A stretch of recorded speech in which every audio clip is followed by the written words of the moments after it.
welcome to Ariel Helwani's MMA Show.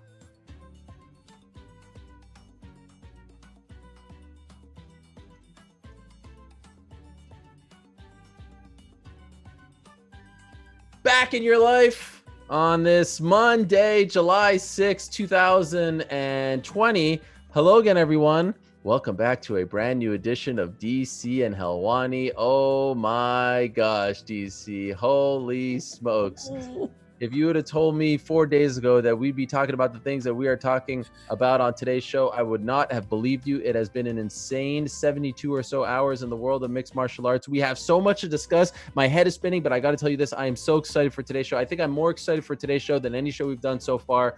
But first things first, how are you doing? I'm doing good, man. Just hanging out, finished working out.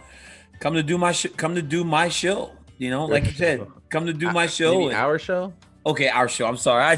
I get excited, you know. Come to do our show and then get the week rolling. But yeah, I'm good. I'm excited. I'm just as excited as you are. They got some big news come down over the weekend, and it's just been a great week for mixed martial arts.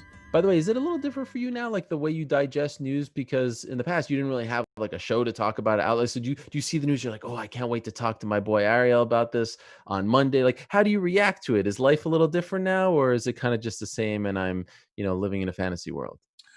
I got very excited. Like when I first got the news from my great friend Kamaru Usman that the fight was happening. Before everybody else knew, I kind of knew. Oh, wow. So I got excited. And but then, now I just think back to, wow, I can't wait to tell Ariel that I knew something before he did. Like that's kind of like what I think every time I hear something. I was like, man, I hope Ariel doesn't know yet so I can tell him first. Well, of course, we are going to talk about the massive news regarding UFC 251. Jorge Masvidal now fighting Kamaru Usman for the undisputed welterweight title. It's the BMF champ versus the 170-pound champ going down in 5 days, Abu Dhabi. We'll talk about the whole chain of events and, of course, what this means and preview the fight card, all that. But we would be remiss if we don't mention this off the top. Unfortunately, on Friday, we found out some horrendous news that the father of Khabib Nurmagomedov, Abdulmanap Nurmagomedov, tragically passed away after his battle with COVID-19.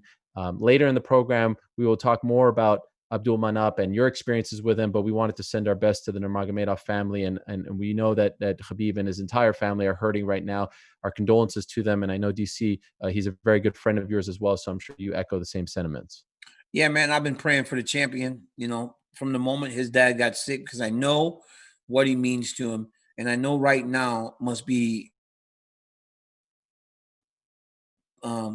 it's tough. It's a very tough situation.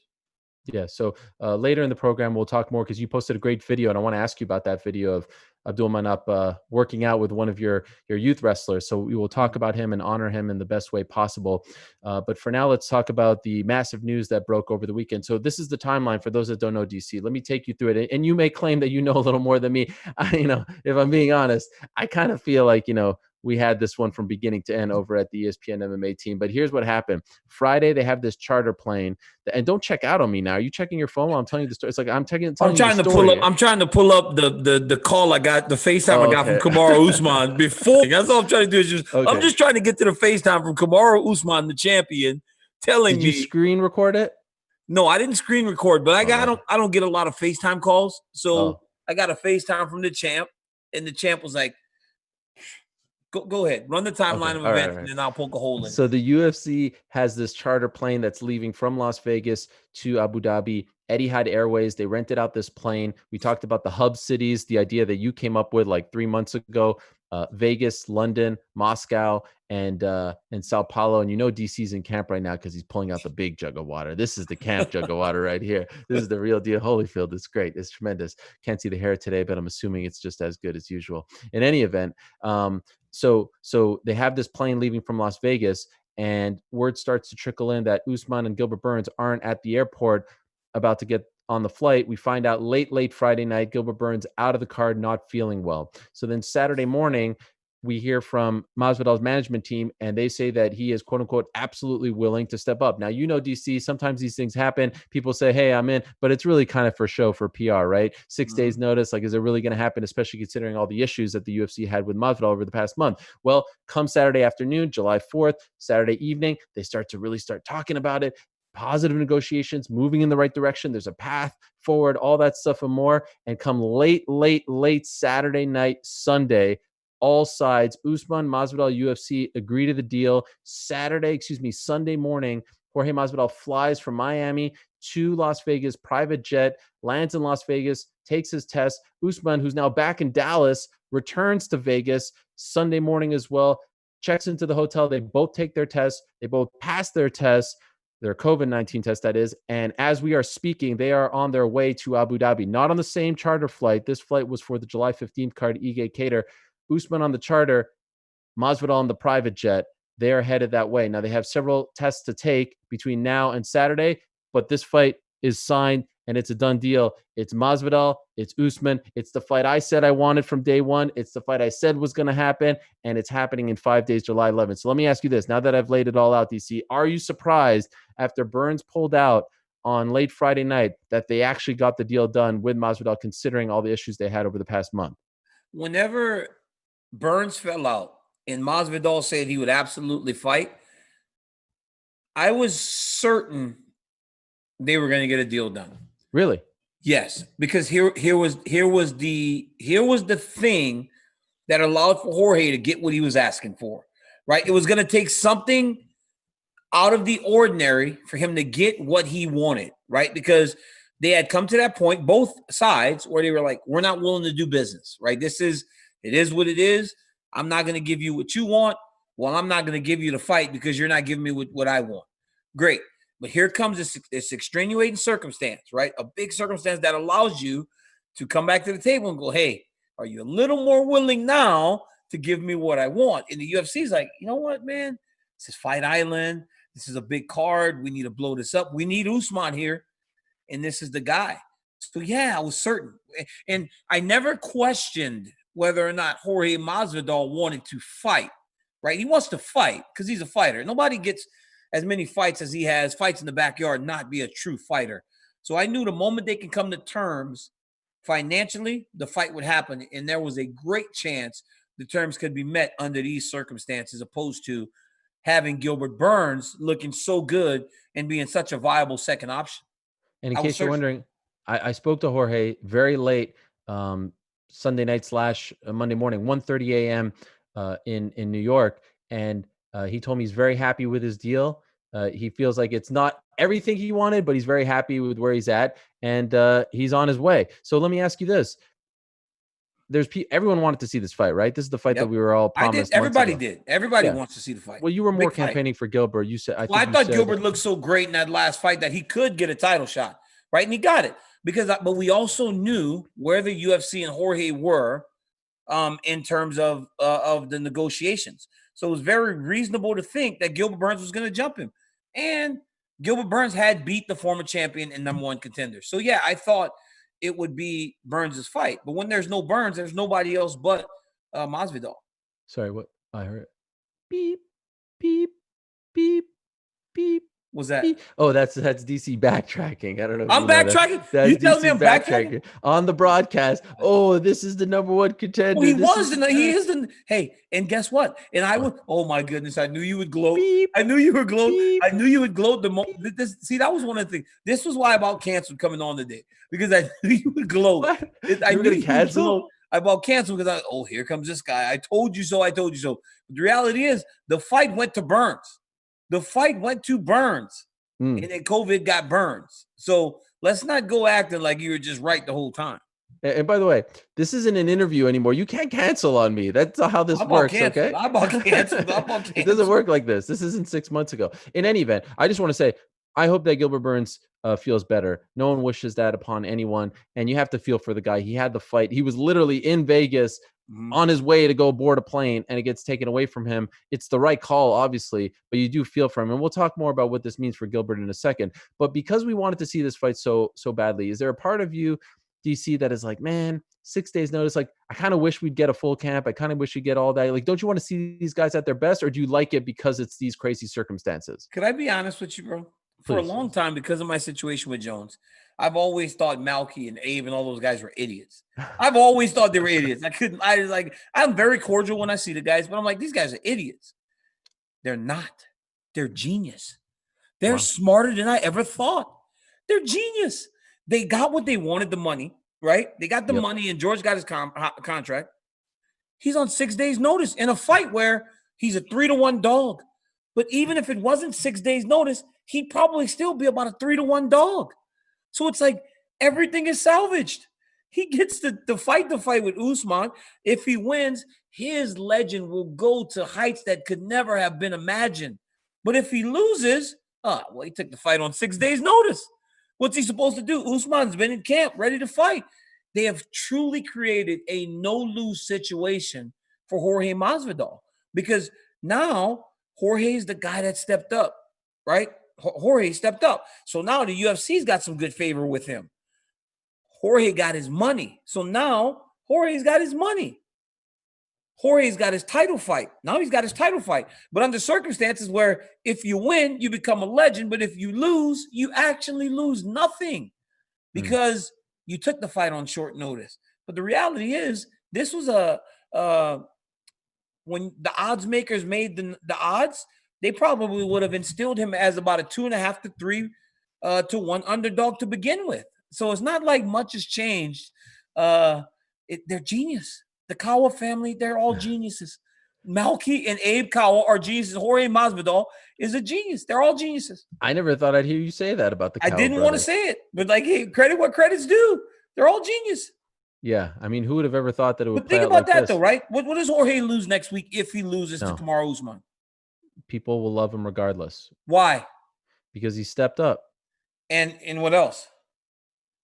Short notice? But yeah, that's what I mean, because he stepped up on short notice. Yeah, it's like he didn't have a full training camp. He's such a gangster. Wow, he stepped up on 6 days and fought the champ. Like, it's perfect. It's like no lose. You know what's so great about this? Like, I was watching that video of him at the airport yesterday, and he's just strolling. Like, only in this freaking sport you get drama like this, right? You don't even get this in boxing. Like, you'll never get a Terrence Crawford taking a fight on 6 days' notice to salvage a card, or a Shakur Stevenson, even the younger guys. You don't get this kind of drama where one guy pulls out, and then it's always the same thing, right? Someone pulls out, unfortunate reasons, and Twitter starts to like swell, and then one guy raises his hand, and people are praying, please, please, please, and then he saves the day. You know, what's one of the most famous moments in UFC history? Nate Diaz, 11 days notice. Conor McGregor, Michael Bisping, 2 weeks notice. Luke Rockhold, right? Like, these are some of the greatest moments in the sport's history, and it comes under these circumstances. No, listen, remember me and Jones, Anderson Silva, 2 days. Yes. Big Anderson stepped up. Big Anderson came into that fight, fought me, lost. But what does it matter? He stepped up on 2 days notice at 40 years old.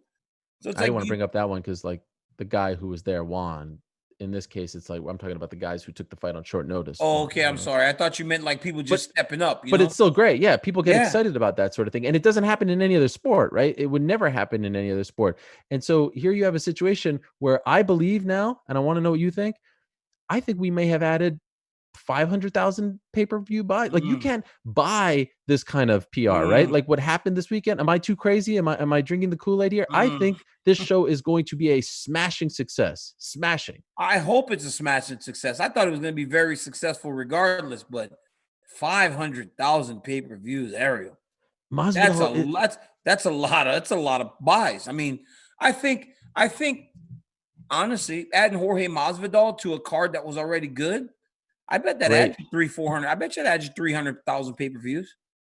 But 500,000 area. That's just doing 500,000 in this climate has been pretty much the benchmark, right? When guys are getting the 500,000 pay-per-views at all has kind of been the benchmark. So to put 500 on top of what they were going to do with Aldo, Volkanovski, Holloway, Usman, Burns, that's a lot of pay-per-views, but I would hope so. He's a huge star already. And if he wins this fight, in my opinion, go to the moon. Like Conor, Khabib, Jorge, right? Like, he's in that stratosphere. He'll go to, if he wins this fight on this short notice, because remember what that did for Nate. Yeah. Here's the issue. He's such a big star, right? Let's say it. He's a bigger star than Usman, right? Like, everybody can say that. Like, to the general public, he's a bigger star. When you want to go to that stratosphere, though, when you want to shoot out of when you want to shoot the space, you kind of need that guy a little bit to help you. Like, Khabib went to that level because of Conor. Nate Diaz, his profile was big, but he had never proven to be an over-the-top draw. But then when he fought and beat Conor, that made him that guy, because I know what Nate added to Stipe and I's pay-per-view card. He's a massive star now, but it's like you need that guy. Does him?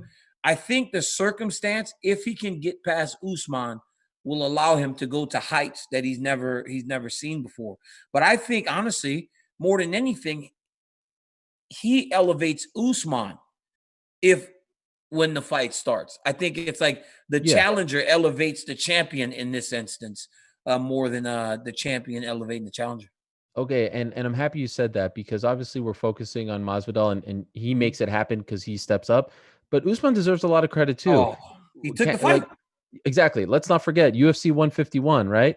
John Jones said no to Chael Sonnen. Almost the exact situation, right? He said no as the champ. I'm not going to fight a guy who's different. And to be honest, Sonnen was a lot more like Dan Henderson than Masvidal is like Gilbert Burns. So Usman deserves a lot of credit. Could you give us some insight into what he said when you spoke to him? Right. You ready? You ready? You ready? Yeah. So I get a call, right? And I see it. When's this? Bean Usman on my phone. I'm like, what day? I'm like, this was Friday. Oh, this is Friday. Okay. I'm sorry. I didn't. So the champ calls me. I pick up the FaceTime, and I hear about the Burns news. So I'm like, champ, we making money together, right? Because it made all the sense in the world that Usman would go to my fight card with Gilbert Burns after he had time to recover.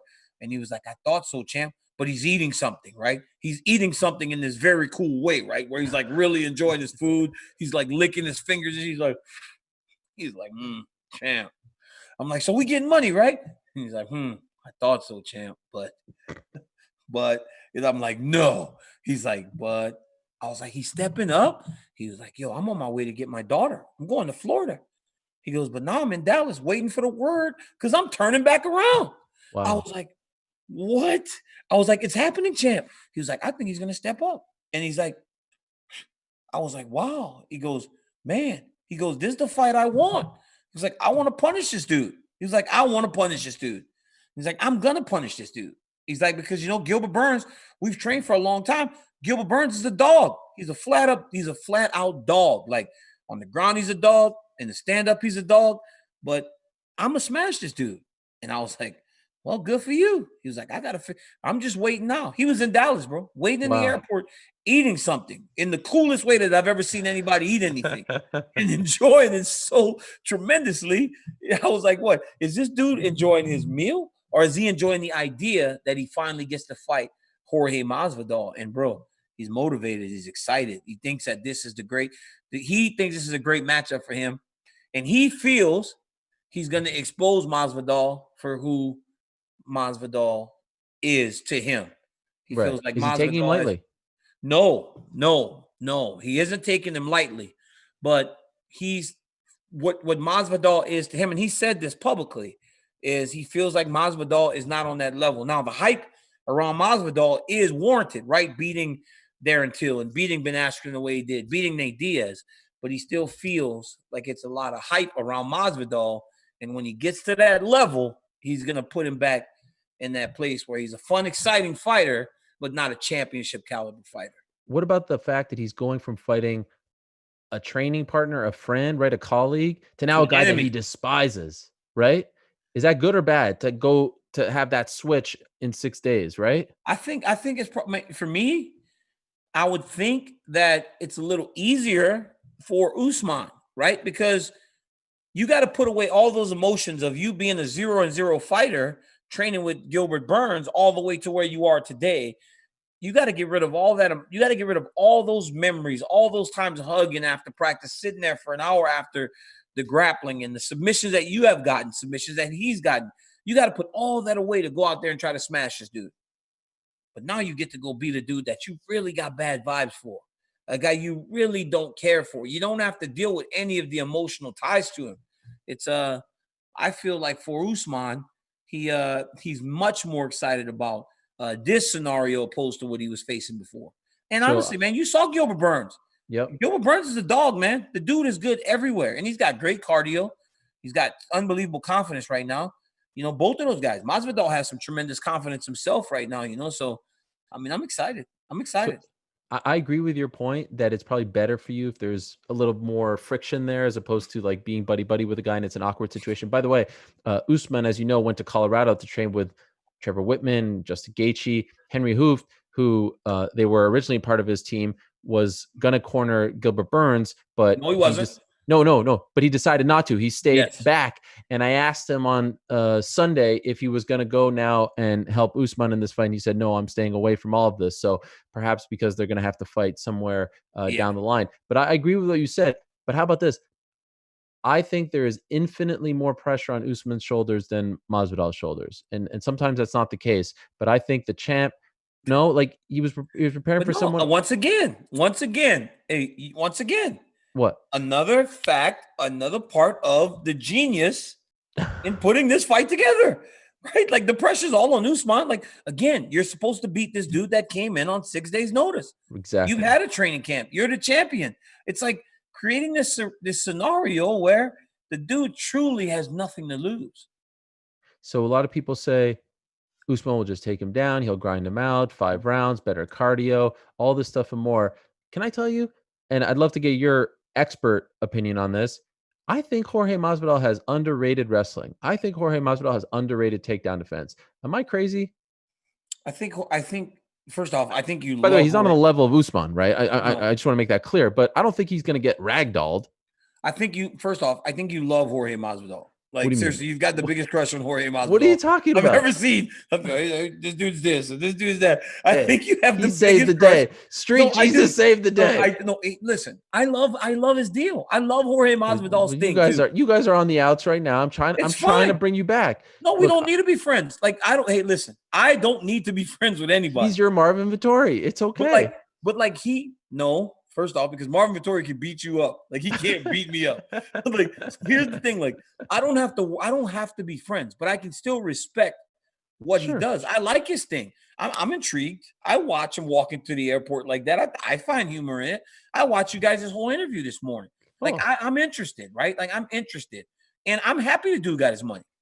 I'm happy he got paid. But it's, again, the situation is perfect. Because, like I said, man, got nothing to lose. Okay, Very rarely do you find a situation like that. So you don't agree with my wrestling take, though? I think he can wrestle. I really do think he can wrestle, but I think that in times where who's the last person to beat Jorge Masvidal? The last person to beat, it's been a while, right? Wonderboy Thompson. Wonderboy Thompson. Was this? 2017 November, Madison Square Garden. Remember, then he took a break, and then he came back and beat Till Askren. Exactly 1 year ago today, by the way, he beat Askren in that crazy 5-second knockout, and then Nate. So, yeah, 2017 November. So, but like, that's the thing, right? And then Maya before that. He's probably got better wrestling. He's probably got better wrestling. But Damian Maia was able to take him down, and Damian Maia doesn't have the best wrestling. But I saw that he was working with Bo Nickel. Yep. He's working with Anthony Cassar. Those are fantastic wrestlers from Penn State. So I'm sure they've helped him with some of the detail in regards to defending takedowns. But as Usman has to change his approach, Jorge hasn't had the time to truly deal with the takedowns that Kamaru does, because Kamaru has some very specific takedowns. And I watch him, and when I watch him fight, he isn't just blast double-legging people. There's very little small detail and tricks to the way that he's taking these guys down. And I think Masvidal is going to defend some takedowns. I don't think Usman's going to be able to just go and run him over. But I do believe that Usman has the ability to stand to. He's much tougher than people give him credit for. And I saw that in the Covington fight. I walked away from the Covington fight going, wow, Kamaru Usman is much tougher than I thought, because he didn't try to take Kobe down one time. He stood and struck with him and eventually finished him on the feet. So I was like, wow, Usman's much tougher than I thought he was. I always knew he was skilled and he had great cardio, but his physical toughness was on full display against Colby Covington. Okay, wait. I have two follow-ups there. Number one, you said a word that triggered me. You said detail, and of course, you are the host of Detail, which you can watch right now on ESPN Plus. There's one on Max Holloway right now. Just giving you a plug. Choo, let's hop along the Blast Express. But can you give me a mini detail here? Like, when you say there's something different about his takedowns, Usman's takedowns, can you tell me what you mean there? Yeah, man. It's not just blast double legs like most people are used to defending now. He attacks a lot of singles and high crotches. And it's not even just about him getting to the high crotch. The way he finishes the high crotch it's very high level. Wow. And I Like think what? that's Explain. why Why is it high level? I can't do that. I can't. What? First off, I'm not getting $40,000 to do a detail right now.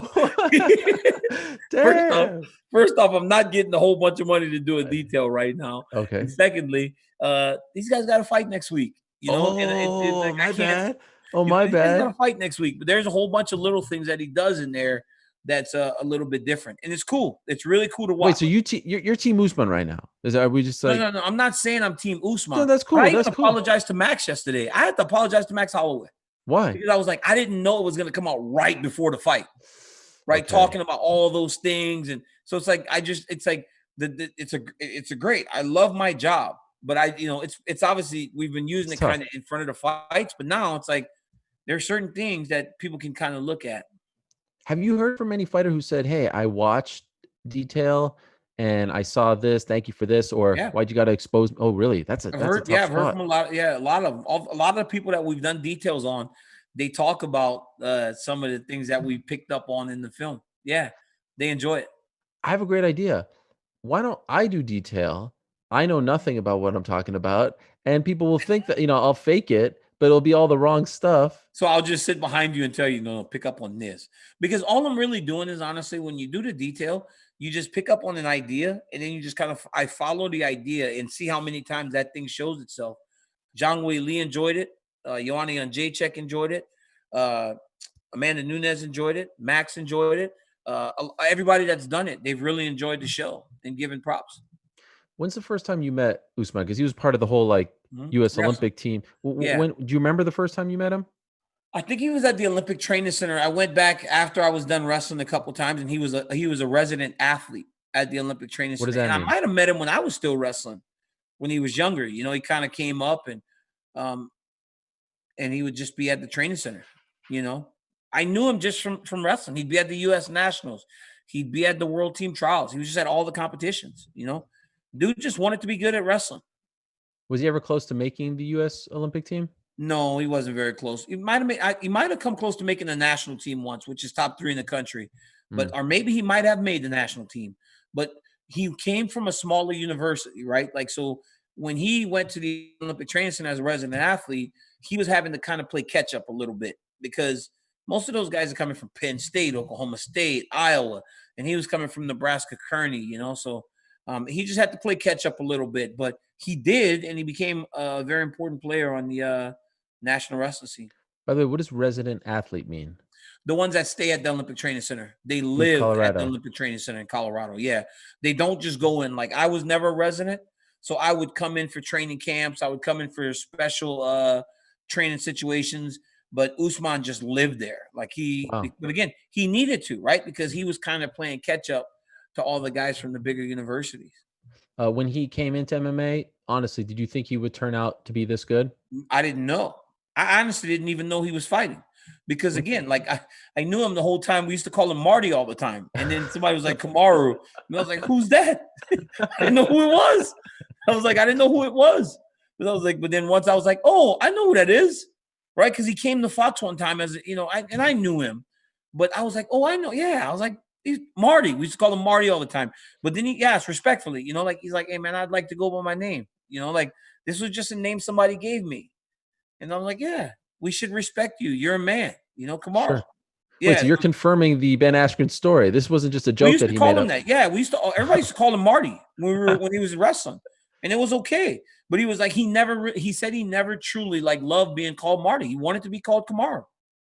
Wow, that is amazing. Called by his given name. But that's not the first person that's done that. I remember there was, even back in the day, Justin Willis. We used to call him Buff all the time. Buff, because he was so big. And he was like, hey, man, I want to be called Justin. So now we got to call him Justin. Because when a man asks you to call him by his given name, you honor and respect him and do that. Hey, by the way, you mentioned Bo Nickel. And, I'll be honest, I'm not a big collegiate wrestling guy. I enjoy it, but I just don't follow it as much as MMA, boxing. And I know he was actually on my show late last year, announcing that he's going to eventually move to MMA. How good is Bo Nickel? Bo Nickel's a part of Masvidal's camp, and he's going to be with him in Abu Dhabi in his corner. How good is Bo Nickel? He's good. He's good. He's a better pure wrestler than Usman. He's a bigger guy too. He's the man. Bo Nickel used to just pin everybody. He was so good, man. Yeah, we tried to sign Bull Nickel too. We didn't get him though. He went down. He's gonna go down Who's the we? floor. Zinkin Entertainment. Oh, gotcha. Yeah, we tried to sign Bull Nickel. Yeah, AKA, but he chose to go down there. I think he's gonna be fine. He's a talented kid that's gonna do well. Okay, I want to ask you more about this fight. I want to bring up more about this fight, but before we move on, let me tell you, DC, about our good friends over at DraftKings. Wait, we got double. One? We got two. We got two. We moving on up. Moving on up. As you know, DC, we've all heard the rumors, but the wait is finally over. Fight Island is primed and ready to go. Who wrote this? TST making me say Fight Island. Are you kidding me? Anyway, this Saturday, the fighters will be taking their talents to Abu Dhabi for UFC 251. The lineup of fights this weekend is one of the best yet, and DraftKings, the leader in one-day fantasy sports, is putting you in the center of the action starting this Thursday with a free shot at a $1 million top prize with your first deposit. So, if you haven't tried it yet, Fantasy MMA is very easy to play. Just pick 6 fighters, stay under the salary cap, and pile up points for advances, takedowns, and more. There's no better way to put your MMA knowledge to the test than compete for a shot at $1 million. But if MMA isn't for you, don't worry. DraftKings is offering plenty of fantasy golf action for this weekend's tournament as well. Come on. Who's listening to our show?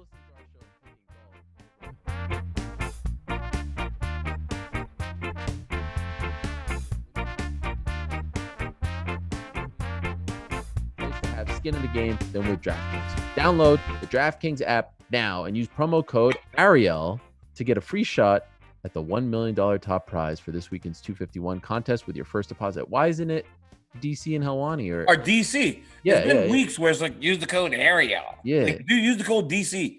Wait, I want to give away money. Am I? Does that mean I'm the A side? It sounds like you're the A side, and it sounds like this is an interview again. Oh, sorry, He's starting to do that. He's starting to make it seem like it's an interview. Once again, that's promo code Ariel, ARIEL, to get a free shot at $1 million with your first deposit. Only at DraftKings. Minimum $5 deposit required. Eligibility restrictions apply. See DraftKings.com for details. And by the way, I have a very special announcement, DC. This Friday night, there's going to be a live show hosted by me, a live edition of the Helwani Show. We are going to do our first live virtual event this Friday, July 10th at 8 p.m. Eastern. And the public can be a part of it. All you have to do to reserve your spot is go right now to bit.ly, bit.ly/Helwani Island, one word. All lowercase to register today. Helwani Island. There's going to be special guests. Now, can I break the fourth wall, DC? They asked me to ask you to be a part of it, but I felt bad. So I'm actually putting you on the spot. Will you join the show this Friday? bit.ly/Helwani Island. Helwani Island. Helwani Island. bit.ly bit.ly/Helwani Island. That's just for the people like me who kind of got lost in that for a little bit. But I'm just trying to let you guys go and join my man Ariel. He'll be doing his first live event. Show him how much you care. And look, you can be a part of the A side. Hey, I loved this morning when I saw Ariel that you got the interview with Masvidal. I mean, the top of the MMA food chain got the biggest interview in the game right now. You know, it was nice. He's loyal, man. He remembers, who was there back in the day when he was fighting for Bodog and fighting for Shark Fights. Remember them? Strike Force back in the day. He remembers, unlike other people in this game, he doesn't turn his back on the ones who are there, It was good, man. It was good. It was good to see. I was happy for you. And you look giddy, too. You look like a 16-year-old at an NSYNC concert. Stop it. That was 1:30 a.m. I waited for him 1:30, and then there was a chance that he wasn't going to do it because he had a lot going on. He was tired. I was like, come on, man, it'll be painless, Because that's what you do. Like, you are like, you don't stop. Like, your mother be like, hey, man, I'm a little bit tired. I don't really want to do it. You're like, hey, man, it'll be all right. It'll work. It'll work. Eventually, you break people down. I noticed how you didn't actually commit to the live show on Friday. Does that mean? But the reality is, Jorge Masvidal is a master star. And look, Jorge, I'm happy for you. I am happy that you got your money. I'm happy you got your title fight. And maybe we good now. maybe we good now since I said that nice thing about you. I don't know. Maybe. You think that's all it takes? Or Yeah. I feel like Jorge remembers, For a person like, from me, I say we're good now, we're good now. Oh, you decide. Yeah, I decide. Okay, fair enough. By the way, speaking of Jorge, he's 190. Wait. What? Okay. I kind of have run a circle around you so much that you forgot about your show. No, I know. I felt bad at this point. I'm like, okay, he clearly doesn't want to do it, so he's forgot about your show. I ran so many laps around you with all these compliments to Jorge. Yeah. So all I had to do was compliment Jorge for you to forget about your request. Well, I don't want to put.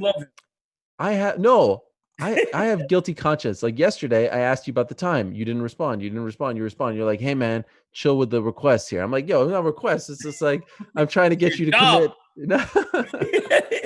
And so here I just brought it up twice. You clearly, drove past the stop sign. So I'm like, all right, I'm gonna drop it. That's all. Who asked for me to go on it? Troy? Jake? No, higher up on the food chain, if I'm really? being honest. Yeah, like the highest. Can we talk about this privately, you and I? Could you and I talk about this privately? There's a few things for us to discuss now. All right. Listen, I had a feeling you didn't want to do it, so I was like, you know what? I'm just gonna put him on the spot. It's only like 10 minutes. It's an easy lift for you. You know what I mean? Do I have to get on video? Is the question. Yes. See, that's the problem. You see, like at this point, video is a lot for me. It's a lot. It's a deal breaker. No, I'm in, baby. I'm in, yes. Baby. Of course, I'm in. I could ask the other DC, Dominic Cruz, if you want. Yeah, do it. Dom will do it. He's my boy. See, try to start some trash between me and Dominic. No, ask Dom. Dom will do it. Dom's got nothing better to do right now. Oh my God, you're gonna make Dom want to kill you. Do you realize who you're talking about right now? No, I love Dom. He's the best. Yeah, don't say stuff about Dom. Hey, you heard it here first. DC will join me. Other special guests as well. Going to join me for 1 hour. The public's going to be a part of it. It's going to be great. bit.ly/Helwani Island. Okay, back to Masvidal. 20 pounds in 5 days. Is that a concern? No, he got it. No, but listen. Fly to Abu Dhabi. I talked to multiple fighters who are there right now. DC, do you understand this? When they get to Abu Dhabi, they have to just kick back in their room for 24 hours. Minimum. Yeah, but not by themselves though. Not by themselves though. Like I saw Paige Van Zant in there with her husband. So if Masvidal takes a bull nickel right into that room, because you gotta imagine. Okay, let me just give you a little bit of the inner workings of the way this thing goes. Please. Jorge Masvidal is gonna go into the hotel. It's the W in Abu Dhabi. Looks nice. Yeah. Paige Van Zant has a room where it's a beautiful room for her and her husband, right? There are certain other fighters that have a room that might have a bed. Jorge Masvidal is going to walk into that room. It's going to be a bedroom. It's going to be a living room. It's going to be a kitchen. It's going to be massive.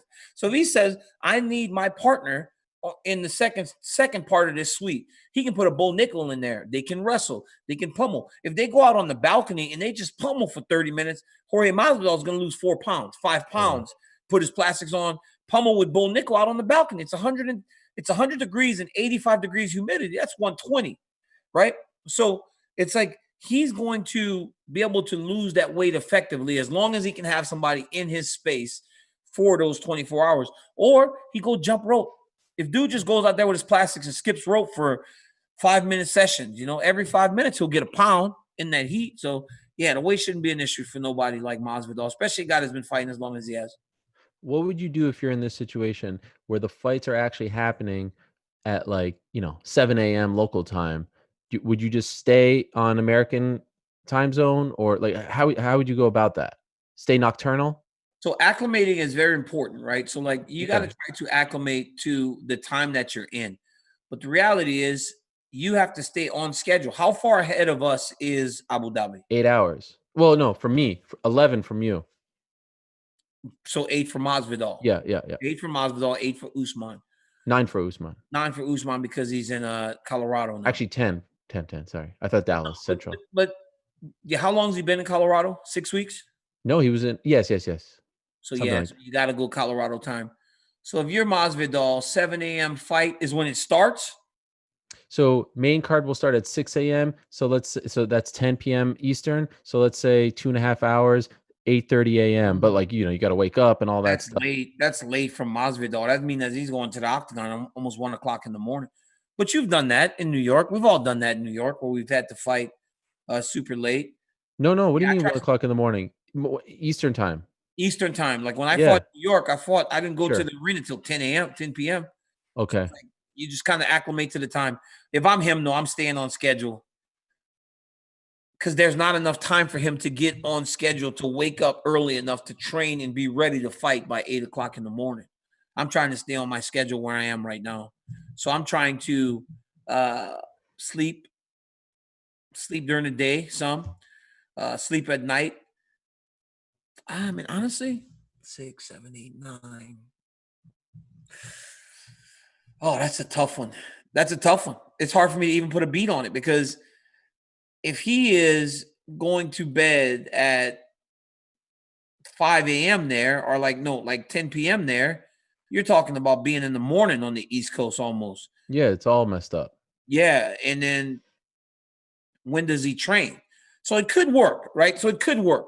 If he trains on the East Coast at noon, 1 o'clock, that would be no, it doesn't work. I don't know. I really don't know how I would approach that, honestly.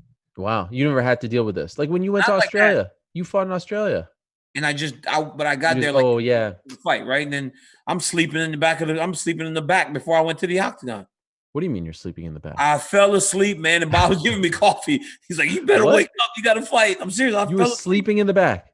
And I was sitting on the athletics table and kind of fell asleep. I wasn't fighting good guys, so Yeah. it But really you weren't nervous? You didn't have like butterflies? I was so once you get tired, it don't matter if you're nervous or scared. You still gonna fall asleep. Your body tells you to go to sleep. So I drank a little coffee, went and fought, And won.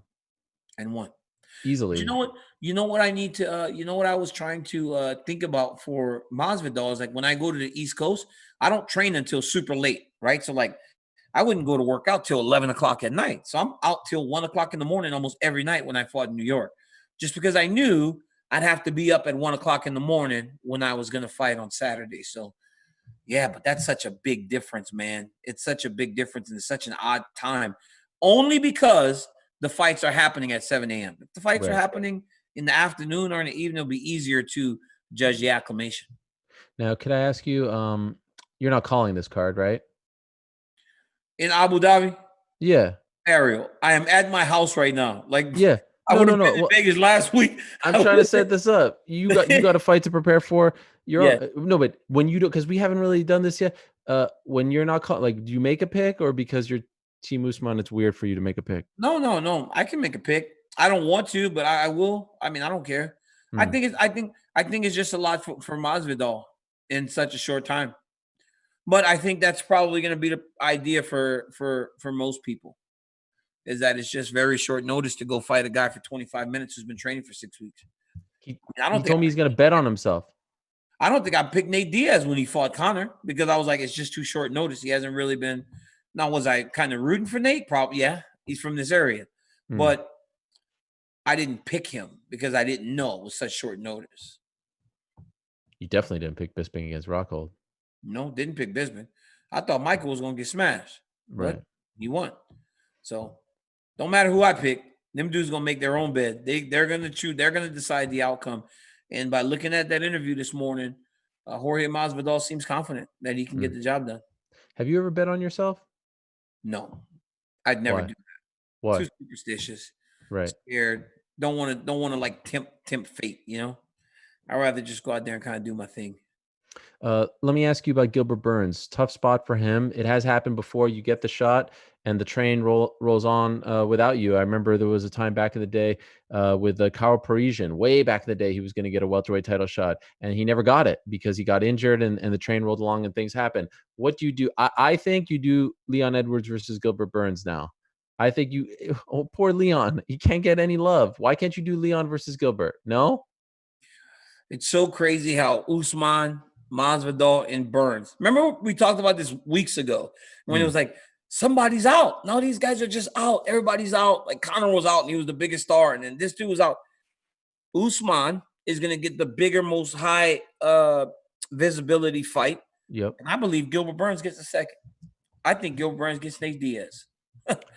I think Gilbert gets Nate Diaz. So, but if you're Gilbert, why take that fight? Because it's a massive fight. Eyes will be on you. And it's a fight you feel like you can win. I saw it this morning. He said Nate said something about the fights, and then Gilbert went at him. Mm. Smart by Gilbert Burns. Mhm. Don't get forgotten. Go find the next biggest name. And Gilbert Burns is a guy that has enough of a profile now, the number one contender, where Nate would be interested, and Nate could warrant the type of dollars that it'll take to get him back into the octagon. That's a big fight. Masvidal told me he wins. Well, I don't know about that. That's the thing. I love Rocky, but I just think that that's what's going to happen now. Remember, big fights have to happen. Right. You end up fighting somebody. I would like to see Rocky fight Colby Covington. That's the fight for Rocky. Put him in there with Colby Covington. And then once he beats Colby Covington, if he beats Colby Covington, then you can never say that he doesn't deserve a title shot. And if Covington wins again, now he's right back on the verge of another championship fight. See, I disagree with you. I think you go Burns, Edwards, Covington, Woodley. And Masvidal told me yesterday that if he wins, he wants to pay it back to Nate. He said he promised him that he would defend the title against him because he gave him the BMF title fight. Wait, Nate was the BMF champion? Well, he created the belt. He just made it up out of the belt. You just created the night you fought in the octagon. He just created it out of nowhere. He said, "You remember?" He said, "I'm just going to defend this title now against Jorge Masvidal." Oh, he made it happen. Yes, I forgot about that. It's one of the greatest moments in the history of the sport. He created a belt in the middle. Yeah. So if anything, Nate's such a gangster, dog. Nate created a title. The man. Don't you think the BMF title should be on the line every time Masvidal fights? So, all right. So here's the deal. Okay. And Usman might not like this too much. Like, Uh-oh. Usman's the guy, button up suit, calling the fights, commentary and stuff. He don't need the BMF title. The BMF title is reserved for certain people. Usman, what are you trying to say? No, like the BMF title is like a bad dude. Like Jorge Masvidal's walking around in sweatsuits, looking like Scarface. Nate Diaz is smoking the CBD E-cig. blunt. I think it was an e-cig. Yeah, like it's like those dudes. Like that's them. Those dudes are BMFs. Like you let me fight for a BMF title. They'd be like, this dude is stupid, man. This is a wrestling coach. You know what I'm saying? Like some people he don't need the BMF title. Like you need the BMF title goes to people like that kind of have that aura about him. Like this dude's kind of a gangster. Like this dude is like that's the thing.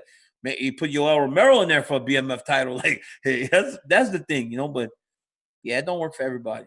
Sean O'Malley. You can see, okay, Sean O'Malley's a bad dude. Cowboy Cerrone, that's a bad dude. Like those dudes should fight for like a BMF title. Usman don't need it. He's a champion and more of a like almost like a company, more like company dude. Stipe Miocic, BMF.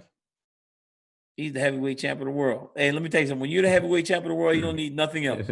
Right. That's the only title you need. Only title you need in the world is to be the heavyweight champ. So Stipe is a bad boy, but he's got the baddest title, and he's got the baddest title created in the history of man. So it doesn't matter if you get a cool black looking belt. I want to ask you about someone who wants to challenge you for the DMF title, but before we do that, let me tell you, DC, about our good friends over at Modelo. Modelo. Day one. What? They're day ones. Modelo's day ones, dude. For real. Day ones, man. Love Modelo. Yeah, I hope they don't jump off the bandwagon when we get so big and our rates go through the roof. Corporate Jake, this is when you play the music. Doo-doo, doo-doo. Jorge Masvidal was sitting at home and he had a choice. Yeah. Modelo's the official band. You sounded like the $1 Million Man just there. That was a great laugh, by the way. Ted DiBiase back in the day? Money, money, money, money, money. And like got that. You take the kid, tell the kid, if you do this, I'm gonna give you $100. And he take the $100, put it by the kid, and snatch it away from him. Like, boo! I'm in my house, going crazy because I knew the kid wanted that $100 so bad. The kid just looked so helpless and just wanted the $100. The $1 Million Man just snatched it from him. Which title had more cred, the $1 Million belt or the BMF? I kind of felt like the $1 Million belt was sweet. Remember that thing? The $1 Million belt was cool until Virgil won it. Virgil was awful. I loved Virgil. He wasn't that good, dog. I was like, he's like a boxer. You remember he was like a boxer? Like, man, why y'all put the belt on Virgil, man? Virgil can't fight too much, man. I didn't like Virgil, man. I was a big Virgil fan. You remember when he turned on him finally after all the disrespect? He treated Virgil so bad. I felt bad for Virgil, but I was like, he's really not that good. He wasn't that good. Put the $1 million belt on the one-man gang. That's what I wanted. One-man gang. Remember how he used to do like this? I keep the dream. Okay. TST's getting all worried here. He says, go back to Modelo. All right. I don't know. Do you remember Akeem's tag team? Stop. Go back to Modelo, man. Go back to Twin Towers. Remember the Twin Towers? They were not the Twin Towers. They were the natural disasters. Natural disasters was Earthquake and Typhoon. Oh, yeah. Earthquake and Typhoon were the natural. Come on, man. And what was Typhoon's original name? Oh, come on, dude. You got to stop. You got to stop. TST's going to lose his mind. Tugboat. You remember Tugboat? I do. Yo, what's up with these characters, dog? They were Hey, we got a new member of the DC and Helwani team, Sean. Huge wrestling mark, by the way. He could go toe-to-toe with us on the wrestling. Welcome, Sean. Welcome to the show. You can jump in if you want, Sean. You could do the Modelo read for all I care. Anyway, Modelo is the official beer of the UFC, and they're brewed for those with a fighting spirit.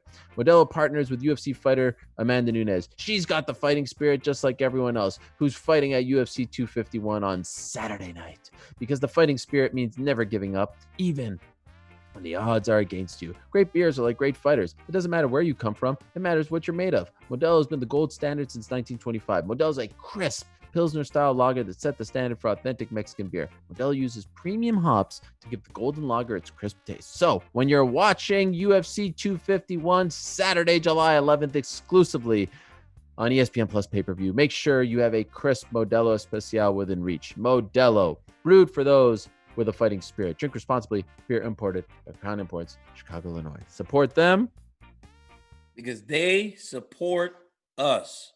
Okay, we're running out of time, DC. I got to ask you about Max Holloway, your boy. He still wants to fight you when he's done. I want him too. I was talking to Holloway yesterday, and he said after he gets his belt back, he wants to challenge me. He said, and I quote, Holloway goes, I'm going to win my belt Saturday, and I'm going to beat your fat ass for the heavyweight championship of the world. That's what Holloway told me. He's getting a little mean now because he's getting his weight down and everything. But he called me fat. Wow. I told Holloway what I was going to do to him. He said, I've been playing UFC 3 too much. He said, you have been? He said, I've been playing too much UFC 3, so I need to chill.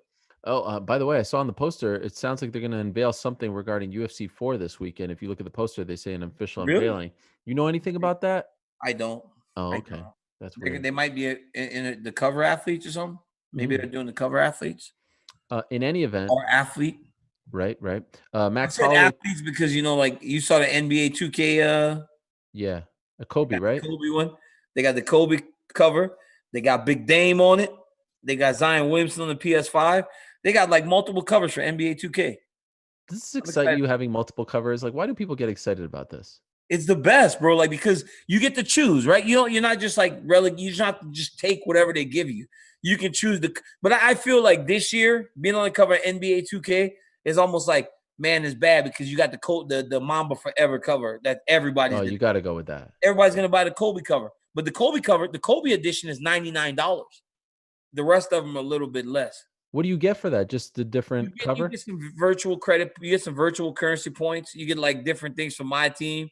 You get some different things to pay the $99. But I'm looking at Dame, right? And I love Dame. I'm like, okay, Dame finally get his cover. But then, you like that? That you like Dame? That was cool, Dame right? Because finally, Dame finally gets some respect. But I'm getting the Kobe cover. Yeah, so it's like you don't really want to be the cover athlete this year with what happened to KB and then him being on the cover of the game. His third time. You see Dame hitting mitts a couple weeks ago? No, I didn't see Dame hitting mitts. Look good. Hey, I'm telling you, man, Damian Lillard is the man. And I believe the Blazers, they're going to get that 8 spot.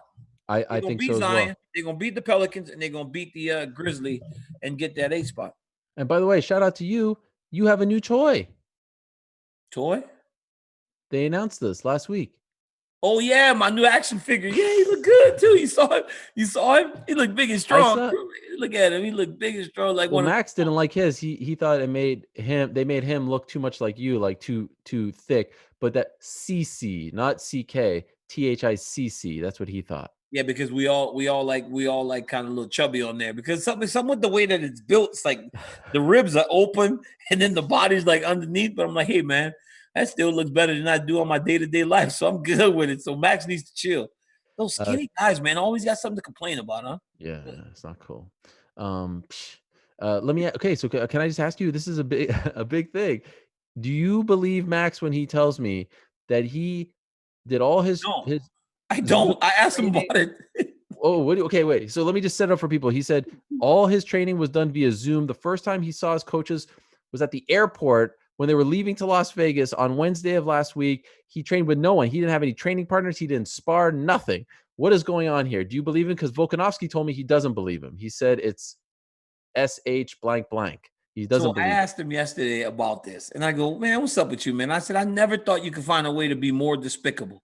He was like, what? I was like, now you telling people you trained on Zoom? I trained on Zoom. He would not tell me. I was like, you're lying. He was like, I trained on Zoom. I'm like, but in the 4th and 5th round, you're going to be the one that's in great cardio shape, and you're going to be the one going all hard, right?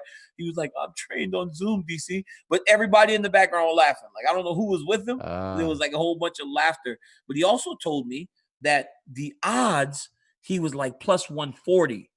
He said the Zoom thing. Now he's up to like plus 200 or something. Wow. People actually bet Volkanovski down or up, whatever it's called now, on Max saying that he trained on Zoom. Well, if it's true, it would give you pause, right? But you actually believe that a guy that won the featherweight title, had won 15 fights in a row, and defended all them belts, is just training on Zoom? There's no way Max Holloway trained on Zoom. He did something more. Actually, I know for a fact he did something more. Why? He had a jiu-jitsu, he had a mat in his restroom, he had a partner that he was grappling with and stuff. I know for a fact that he did. How do you know that? He posted Because it? he told me when the quarantine was going on. I have a friend, he forgot he told me.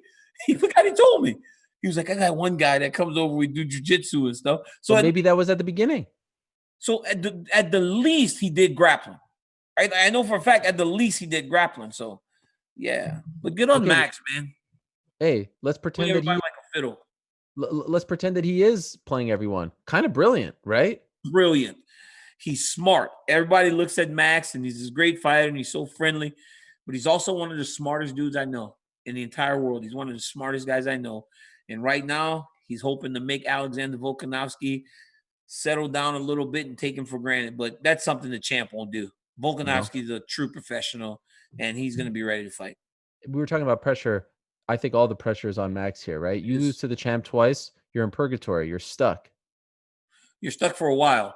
But there's some good guys, at 145. And as long as Zabit's in there, as long as Zabit is in there, you got to think at some point he's going to get his hands on the title. And even if Max is to lose, that opportunity will present itself to him. Hey, what about this? Our boy Danny Rubenstein told me this crazy story. Let me pull this up here. Piotr Yan, his guy, you've been with Danny for a long time. Manager extraordinaire, Ruby Sports. How long you know Danny? I know Danny since college. Danny went to OU. He went to Oklahoma. Yep. Yo, he told me that, so Piotr Yan did his training camp in Phuket, Thailand, right? Mm-hmm. And he said that Piotr Yan was supposed to fly from Phuket to Kuala Lumpur to Abu Dhabi, but then the Phuket airport canceled all international departures and arrivals, so the UFC had to work with Etihad Airways to convert an Etihad cargo flight from Bangkok to Abu Dhabi to a passenger flight. Okay, listen to this. So they had 10 people on this big cargo plane. Piotr Yan and his team were 5, and then they had 5 other fighters who were training over there. So he flew from Phuket to Bangkok to Abu Dhabi on a cargo plane that they converted into a passenger flight just for him. How did they do that? I don't know. Apparently the UFC's gotten in with Etihad. Isn't that crazy? They used it for cargo, and then they had to get approval to convert the flight to have passengers on it. Isn't that wild? That's absurd. But that tells you, how important this fight is for the division. Piotr Yan is some people might be like, man, this plane is not made to take me to this place, right? This ain't a passenger plane. It's just for cargo. I don't want to go on there. Like, I'm pretty sure it wasn't the most comfortable ride unless they just kind of decked it out. But that's nuts. That's crazy. That's and he just had a kid as well. Congratulations to Piotr Yan and his family. Just had a kid. Would you say this, of the 3 title fights right now, do you feel the most confident in the result of the bantamweight fight? Like, do you feel like, I mean, Jan is like a locomotive, right? No, you disagree? I think every one of these fights are so competitive. I mean, for as good as Piotr Jan is, I remember how good Jose Aldo looked against Marlon Moraes. And I believe Marlon Moraes is the most dangerous guy in the division still. So I'm not confident in any of them. I think these are all very close. These are very competitive matchups. If there was the most confidence in one, I'd probably have to say it's the main event because of Oh, the of whole course. I situation. forgot. Yeah, the whole situation. I just think the whole situation. I just think that it's a matchup. It's a good hard matchup in the first place, but just the whole situation makes it tough. With Masvidal taking on short notice. Yes, for short notice and everything, having to fly over there like beginning of the week, cut all the weight, like it's just a lot of obstacles. And that, again, because it's so risky, that's why if he wins, the reward will be so great that it'll be something that we've never seen before. I can't wait. The 3 title fights are amazing. They truly are. There's something for everyone. I am equally as excited for the return of Rose Namajunas. I don't think people remember. Do you remember the first round of her fight against Jessica Andrade? She How looked good she so looked? good. She was like She never singing looked out so there, good in her life. right? Never looked so good in her life. Then that first round of that fight, I was like, wow, Rose looks as sharp as I've ever seen her. Right. And then she gets slammed on her head and loses. Slam. I spoke to her last week. I don't know if you saw that one, but she seemed to be in a very good spot. You know, she lost 2 family members due to coronavirus, and she said that her whole world crumbled, and she was just getting back on track. You know, she hinted that she was done fighting, right? You know, after that Andrade fight, that maybe she wanted to take a break, extended break. But now she seems really happy, really content. And there's something like she told me this, and I don't know if you can even. I don't think you can sympathize with it. She told me when she was champion, she couldn't watch UFC. Like she did not like the lifestyle. She said she felt like it was like when someone asks you to dance, you're not ready to dance, and everyone's looking at you. She didn't like being champion. She Yeah, liked having the belt, but not like what comes with being champion. no, she Does that said make that any in the sense to you? octagon. She was like, it's almost like a weight off my shoulders Hmm. getting rid of this belt. And then I was all questioning it next to the octagon. How could she say that? And this is crazy. But then I got to know Rose and Pat a little bit better after we left Brazil, right? I would FaceTime Pat, we'd talk a little bit because they started sending me beef jerky and stuff, like because they had this great beef jerky on the plane home.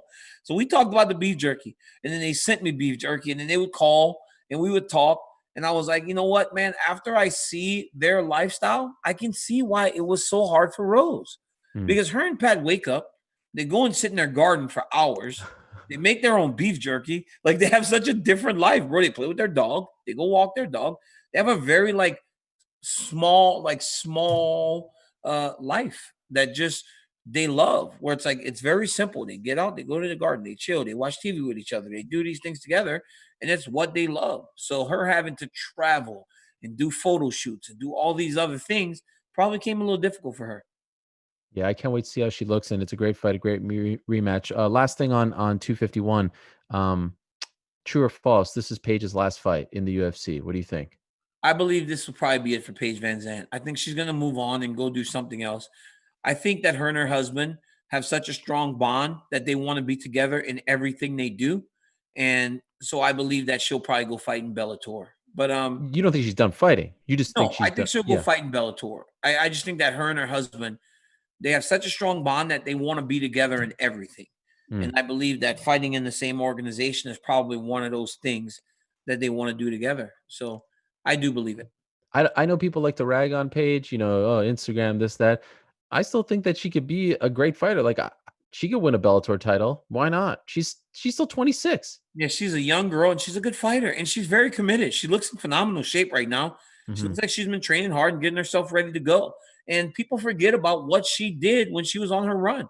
I mean, when she got to the UFC, didn't she beat like Felice Harrigan, all those people? Great knockout. She beat some good fighters. She beat Beck, what's her name? Beck Rawlings. Rawlings.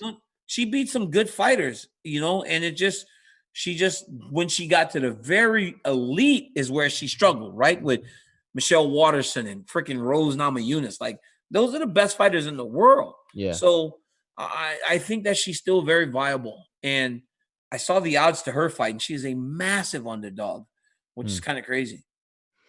Before we go, tell me about Abdulmanap Nurmagomedov. I never had the pleasure of meeting him, but you just see the way Khabib talks about him. Not just Khabib, but everyone. That whole team. I mean, Dagestan MMA is because of him, right? And that's why I said on Friday, I'm sad that there's no. Obviously, it's not the most important thing right now, but there should be an MMA Hall of Fame, an MMA Hall of Fame, right? No knock on the UFC Hall of Fame, that's theirs, but in mixed martial arts Hall of Fame, like there's a boxing Hall of Fame, and I think Abdul Manap should be in there because of what he did for that region and the fighters that he helped make, including his son, first and foremost.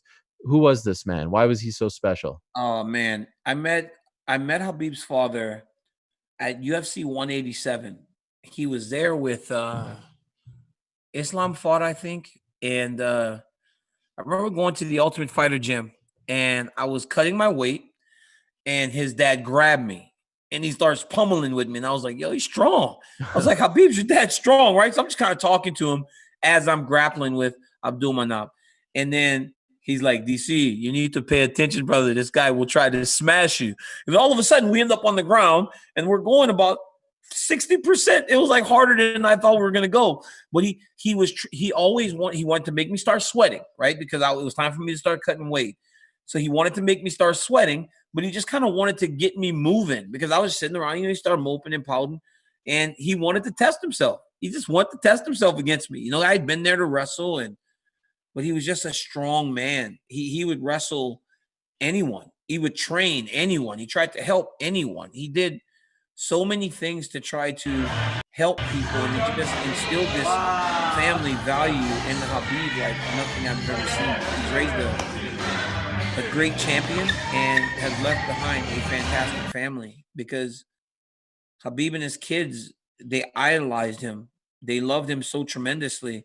And not only Khabib, you got to think of the guys that have come out of that gym. Zubai Tukugov and Islam Makhachev and Umar Nurmagomedov and Tagir. They've got so many great guys that come from that region, and they were all trained by Abdulmanap. And he was very disciplined. He was very tough on the kids, but it was because he knew what it would take to become champions. He was a great man. Anyone that ever was in his presence, Ariel, left feeling better for it because they knew that they felt the care that came off of him. And I know I didn't spend much time with him, but in the time that I spent with him, he left a lasting impression on me. And not only me, but also like the people around me. That kid in the video that he was wrestling with is Moses Mirabel.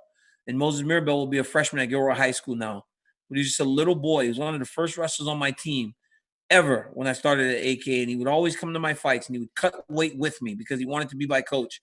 And Abdul Manap wrestled him because I told him he was a wrestler. So he grabbed Moses and he wrestled Moses. And Moses never forgot that. He was what's he now, 14? So he was an 8-year-old kid. And, he made him feel special. And that's what he did to everybody. It's a great clip that you posted. And, when I think of him, I always think of something that Javier Mendez said in every interview about Khabib. This guy was his son's coach. He made him into the fighter that he was. But once Khabib came to AKA, according to Javier, Abdul Manap never told him what to do. Like he respected the fact that he's the guy at AKA. My son is in your hands. I'm not going to meddle because you hear about LeVar Ball, right? Like fathers who just think that they know everything and they get in the way when it comes to their kids' careers in athletics. It sounded to me like this man knew everything. He made Khabib into the fighter that he was, but once he left home for a little bit to be at AK in San Jose, he stayed out of the way. That says a lot about who he is because he didn't have to do that, right? And Javier would listen to him. To me, that says a lot about the kind of man that he was. And even the fact that Khabib was here, right? He had everything he needed over in Dagestan, especially now as the champion. And Islam's gotten so good. Islam gives him a lot of his rounds. They come and do that at AKA because of the loyalty that they are. I think Duran Wynn might have had the greatest quote in regards to Khabib and his father in terms of their relationship. When Khabib jumped the cage and kicked Dylan Dennis and fought Connor and all that happened, he went to the back with his title and said, "My father's going to smash me." Who says that at 30 years old? Like my father's going to smash me. Like that's just the respect he had for his dad. And they all still live together. Like the families live together in Dagestan. That's how strong a bond they all had together. It's very sad that he's gone. That thing, it hit me like a ton of bricks, because I talked to the champ, my champion, our champion, AKA's champion, on Wednesday about everything. And he was having difficulties dealing with all this. The training makes him feel better, but it would be very difficult for the champ to fight under those circumstances. So now I don't know what's going to happen. I really don't. It's such a big part of who he is. I don't know what he's going to be able to do without his dad. Have you had a chance to talk to him since? I haven't spoken to him. I texted him a little bit and told him that I am praying for him. I am fully, I understand what he's going through. You lose your hero, and it's very difficult. So if he needs anything or needs me, I'm here for him. Yeah, I feel so bad for him. I mean, you see those clips of him talking about his dad leading up to the Poirier fight. I mean, you know that it was a very genuine bond that they had. And, again, I just want to say that my heart and my thoughts are with his family. And I hope that he's doing well wherever he may be in his family as well. So just a horrible turn of events, and one of many that we've had, unfortunately, in this world since this pandemic started. I appreciate you sharing that, though. I really do. By the way, I heard you guys did a great job in the fireworks sale. I mean, that was a big. Yeah, we did. We talked about that. We did. So that's our biggest fundraiser for the year, and Cassandra and them killed it, man. She was there every single shift. She had multiple parents from the wrestling team. Esther, this lady named Esther Garza, she's one of my moms. She spent every single session there, and they sold $115,000 worth of fireworks. That's insane. In 4 days. 115,000? And I don't know, that might be like a little low or what? Yeah, I mean, it could be 114, it could be 116, but I know somewhere in that range. So we're gonna take home, my wrestling program is going to take home a big budget to start the school year and to start the program. So I'm thankful for every single person that went up there and bought fireworks. We truly appreciate you guys, and you're going to help a number of kids get opportunities to go out and wrestle around the country and try to earn scholarships, which is something we've done in spades. Ariel, we've put 14 kids into college in the last 2 years that we've been there. So wow, good. Did you guys do your own fireworks? I did fireworks at my house. Yeah. I mean, people have been going crazy this year with illegal fireworks. To say that we sold so many fireworks, and then to say that we sold so many fireworks legally, the safe fireworks, it's crazy that there were so many illegal ones out there. Well, shout out to everyone who bought fireworks. I did not take part myself. I like to keep it safe over here in the Helwani house. A donation. I appreciate the donation. Yes, I did. And, thank you for the donation. You said, wait, you did? No, wait, so you didn't? So you didn't donate anything? Wait, time out. Can I donate? That you helped out and you didn't? I didn't know there was is there a link, a GoFundMe or something? I love Gilroy High School. I'm all about the Mustangs. Oh my goodness. The garlic capital of the world. What are you talking about? Can I donate? My friend Shane donated. Gave $500. There were because we can only sell to people in Gilroy. Right. So if you're outside of Gilroy, you can only just give a donation, and we got plenty of those. So, hey, thank you, Ariel. I appreciate it. Yeah, wow. Okay. This is sort of like me putting you on the spot about the show earlier. Okay. I deserve it. Fair enough. Shout out to everyone. Shout out to the Gilroy High School wrestling team. Shout out to Cassandra, who DC just mentions, and no one really knows who she is, but she's an integral part of your team for doing what she did. Hey, shout out to Ariane Celeste. She's pregnant. UFC Octagon girl. Congratulations to the legend, huh? The legend having a baby. Good job. Congrats, Ariane. And hey, let me just say this. Shout out to Kamaru Usman, Jorge Masvidal, and the Ultimate Fighting Championship, who maybe weren't on the best terms with Jorge, but like Vince McMahon always says, when there's business to be made, there's business to be made, and they put those differences aside, and we are getting a special show on July 11th. Yeah. DC, I can't remember the last time I was this excited for a fight, and the circumstances, surrounding it and all the drama. This because you love the show. You love the fights, but you love all the stuff that comes with the Who fight. Doesn't? Right? Big shout out, man. Big shout out to Masvidal and his team for going back to the table and really doing what a lot of people say they're willing to do, but aren't truly willing to do. So big ups to those guys, and big ups to the champ. Like you said, Most champions don't do that on 7 days, but Usman will. So they're on their way to Abu Dhabi. We are at a time. We got a fun 5 days ahead of us. UFC 251. The International Fight Week is different as DC's yawning. I'm so tired, bro. I got up at 6:30. Is yawning as I say goodbye. My first July 4th weekend show that I won't be at in 12 years, DC. So it's a bit of a different one for me, but I can't wait for it. UFC 251 will have a ton of coverage for you from now until Saturday, post-Saturday, and then back on Monday. Thank you very much, DraftKings, Modelo. Thank you very much to TST.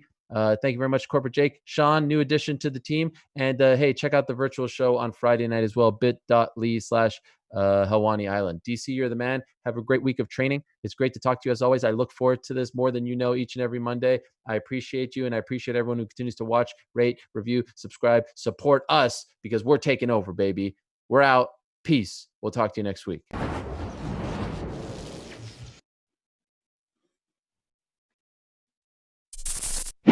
Thanks for watching ESPN on YouTube. For live streaming sports and premium content, subscribe to ESPN+.